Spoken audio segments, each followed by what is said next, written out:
Survit-on? Je dis oui. C'est conditionnel, évidemment. On vient déjà d'en voir de fameuses conditions élémentaires. Alors, qu'est-ce qui reste? Il reste à penser, puisqu'on peut survivre dans certaines conditions, qu'est-ce que peut bien être la survie? C'est la prise de conscience individuelle de tout ce qu'on dit au-dessus du corps. Tandis que l'esprit germe dans le corps, par la forge agrandie, comme avec une allumette, vous pouvez faire un incendie. À côté des allumettes qui ne donnent rien. Vous avez développé votre germe. Vous êtes devenu maître inconnu ou pas. Ici, peu importe. Pas de vedettariat. Et à partir de là,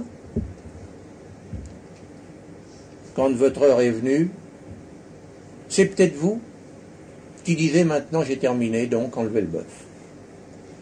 Ce sont peut-être vos amis qui vous aident. C'est peut-être aussi un accident dû au collectif qui interviennent dans le plan. Car si tout ça n'existait pas, et que ça soit programmé sur un tapis roulant, il n'y aurait plus rien. Alors, vous savez qui est votre ami? Qui sont vos amis?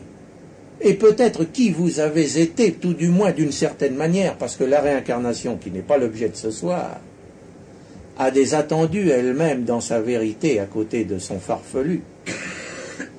On veut absolument être un tel, toujours Napoléon, et on veut absolument demeurer qui nous sommes. Mais ce n'est pas possible. Et c'est mieux ainsi. Tout cela, on verra aussi ce qui se réincarne et ce qui ne se réincarne pas, même dans celui qui se réincarne. Car il y a peut-être quelque chose qui ne se réincarne pas non plus. Et puis elle n'est peut-être pas permanente et elle n'est peut-être pas dès la naissance. Et puis il se passe des choses encore là-dedans que j'appellerais la cohabitation et ça ne va pas toujours tout seul. Bref, vous savez quelles sont vos alliances. D'abord dans la nature.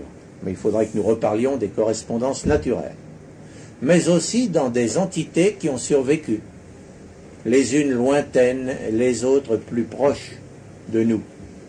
Vous savez, à ce moment-là, qui est avec vous? Quel est votre égrégore?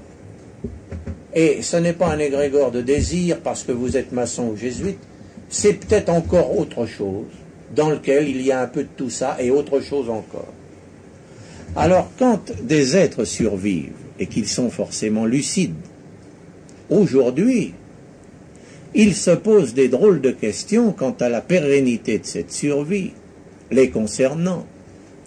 Parce que si on casse en bas la matière, qu'on pollue cette dernière, comme il y a un lien de continuité entre le visible et l'invisible, cette matière est l'astral, l'astral est l'éther, il peut y avoir une dégénérescence tout de même, donc une pollution à partir du libre arbitre de l'homme, et qui finit par lui interdire ces joies célestes, tout du moins pour ceux qui y avaient leur entrée.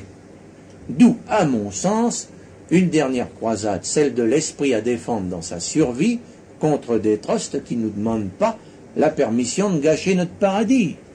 Je pense que c'est un engagement que doit faire l'initié pour être écologiste de la spiritualité.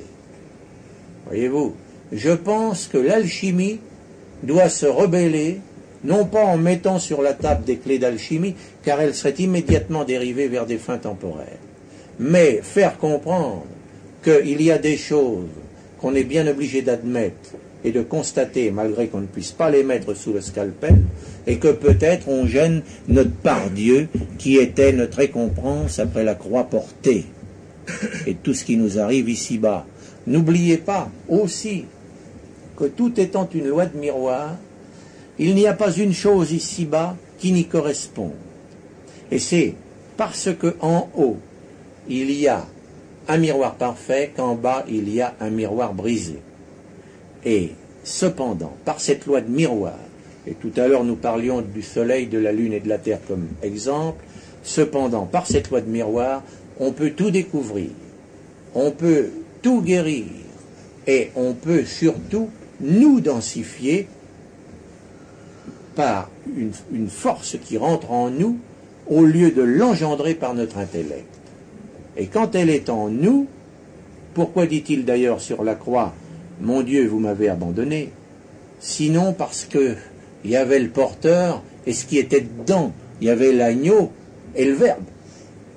Ben, il a tout dit. Je pense que en défendant le christianisme et en ne négligeant aucune autre religion, nous avons là des formules de virilité exceptionnelles, dont on fait trop souvent de la guimauve inutile.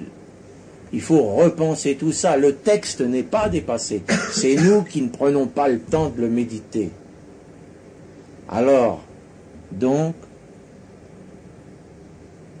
peut-être y a-t-il moins de ressuscités qu'on ne croirait. Mais il doit tout de même y en avoir suffisamment pour avoir des conversations dans l'esprit. Sont-ils heureux? Ils ont quitté le corps et ses étroites limites pour justement goûter à ce qu'ils avaient pressenti au travers du corps et y goûter sans entrave. C'est une communion.